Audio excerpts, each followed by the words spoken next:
बरी आता तब्येत. तुला आता कामाला जायला हरकत नाही. हा, दामलेच्या घरचं कोण आहे का? आम्हीच आहोत. ही काही औषध आणायची होती. त्यांच्याजवळ आज कोणीतरी एक माणूस थांबू शकतो. ओके, औषधं आणतो मी आणि नो प्रॉब्लेम. रात्री मीच थांबतो इथे. नाही नाही, आधीच तुम्ही तुमची सगळी कामं सोडून आला तिथे. मी थांबेन ना यांच्याजवळ. असं काय नानी, तुम्ही सकाळपासून इथे आहात. जाऊन जरा आराम करावा. नाही नाही, नाही नाही काय, गुप्ते भाऊ बरोबरच बोलून राहिले. तुम्ही सकाळपासून इथे आहात, पोटात अन्नाचं कण नाही. आता नानाजींच्या मागोमाग तुम्हाला पण तुमची तब्येत बिघडून घ्यायची का?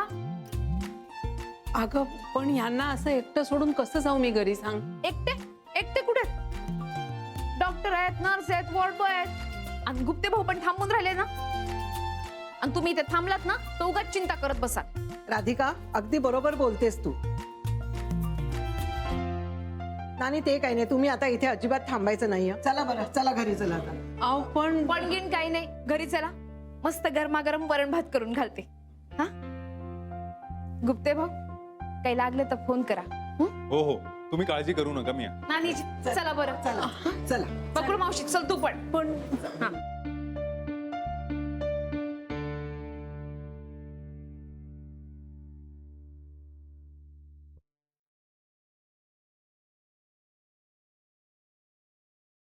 नानीजी हे घ्या, गरमागरम वरण भात, वरण तूप पण घातलंय. खा बरं आता. नानीजी काऊन काऊन रडून राहिल्या तुम्ही? खा की. हं? काही वर्षापूर्वी आपली एकमेकींची ओळख सुद्धा नव्हती ग राधिका. आणि आता आता तुझ्याशिवाय एक काम सुद्धा होत नाही माझं. नानीजी उगाच रडून राहिलात तुम्ही. आता आपण एकाच सोसायटीत राहतो ना, तेही समोरासमोर. मला काय वाटते सांगू? आपली सगळी सोसायटी म्हणजे एक घरच आहे. आणि आपल्या सोसायटीत राहणारी माणसं म्हणजे एका घरातली माणसं आहेत. तर आपल्या माणसांना गरज पडली तर आपण मदत करतोच ना. खरंय ग, पण कधी कधी आपली जवळची नाती असतात तीच खूप दूर होऊन जातात आणि नसलेली नाती खूप जवळची होतात. खरंच आज तू नसतीस तर यांचं काय झालं असतं ग? अहो काही झालं नाही ना. काहून असा विचार करता तुम्ही? फक्त आनंद व्हायला पाहिजे तुम्हाला. हा, रडू नका बरं आता. हा?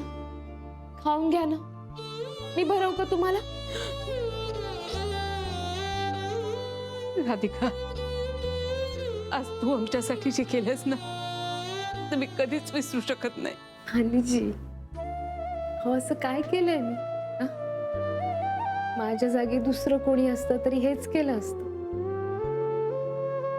तुम्ही मला आईसारखे आहात आणि नानाजी वडिलांसारखे.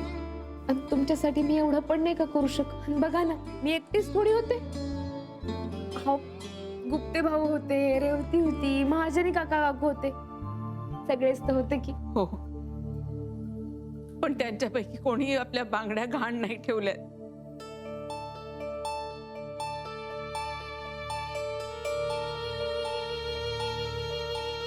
मला माहिती आहे राधिका, यांचा जीव वाचवण्यासाठी तू तुझ्या सोन्याच्या बांगड्या गहाण ठेवल्या.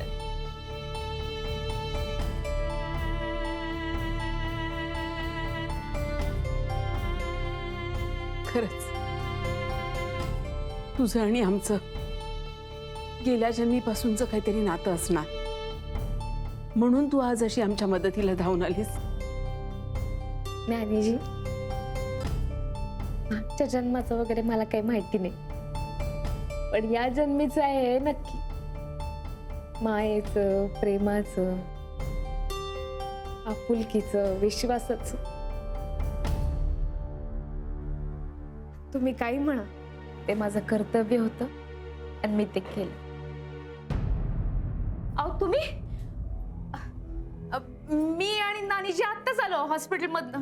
नानाजींचं ऑपरेशन झालं, व्यवस्थित आहेत ते आता.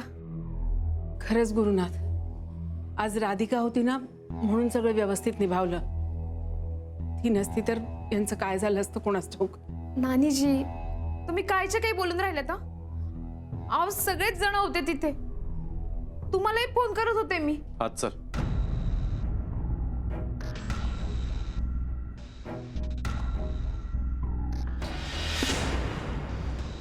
आज चल म्हणतो ना. ते नानीजी बाहेर. मला तुझ्याशी बोलायचंय. मी आज चाललोय. लवकर ये. राधिका जा बाई लवकर, त्याला महत्वाचं बोलायचं काहीतरी तुझ्याशी. मी घरी जाते. नानीजी हे कधीच असं वागत नाही. आज आता काय झालंय? ऑफिसमध्ये काहीतरी झालं असेल म्हणून रागावला असेल. जा जा जा पटकन, मी जाते. नानीजी जेवण जेवून घ्या ना. अगं जेवणाचं राहू दे, असंही मला नाही जाणार आहे जेवण आता. तू त्याच्याशी बोललीस ना की तो जरा शांत होईल. जा येते मी.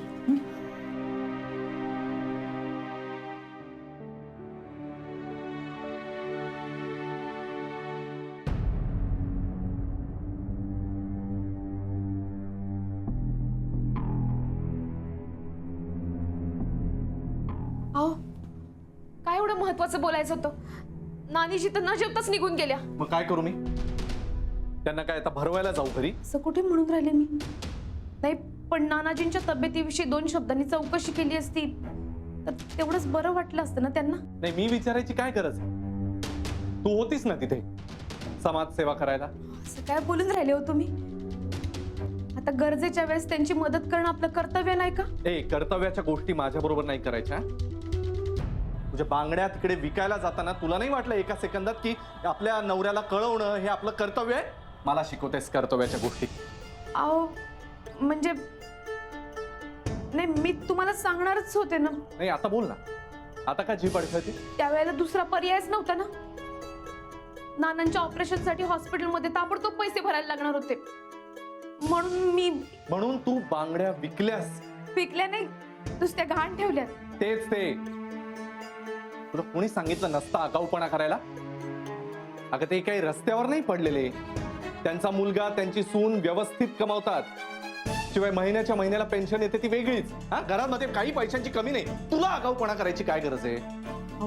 हो नसेलही, पण पंकज आणि समिता इथे नव्हते ना, गोव्याला गेले होते ते. आणि नानीजींना पैशाबद्दल काहीच माहिती नाहीये. नाही म्हणून मी तुम्हाला फोनही केला होता. मी म्हणे की नाही जमणार म्हणून, मग मीच जमवलं. तू काय ठेका घेतलाय सगळ्यांचा? बाकीचे नव्हते का इथे? अहो होते ना, सगळ्यांनीच मदत केली आपापल्या परीने, पण नव्हते जमत इतके पैसे, कोणाकडेच नव्हते. मग मी काय करणार होते? आणि नानाजींचा जीव असा दावणीला लागलेला, नानीजींची घालमेल चाललेली. मला तर काही बघवलं नाही ते. म्हणून मग सरळ एका ज्वेलर्स कडे गेले आणि माझ्या बांगड्या घाण टाकून पैसे आणले. वा वा वा वा वा, काय काम केलंय. आणि असं सांगते जसं काही तुला नोबेल प्राइज मिळणार आहे या वागण्यासाठी. इकडे त्यांच्या मुलाला नाही पडलेली, त्यांच्या सुनेला नाही पडलेली, दुसऱ्यांच्या डोक्याची बुणबुण आणि आपल्या डोक्याला ताप. अहो पण तुम्हाला सांगितलं ना, का नव्हते ते दोघं जण इथे. म्हणून नव्हते म्हणजे काय? आपल्या वडिलांना बरं नाहीये तर आपण बाहेर उंडारायला जायला नको, एवढी साधी गोष्ट त्या पंकजला कळत नाही?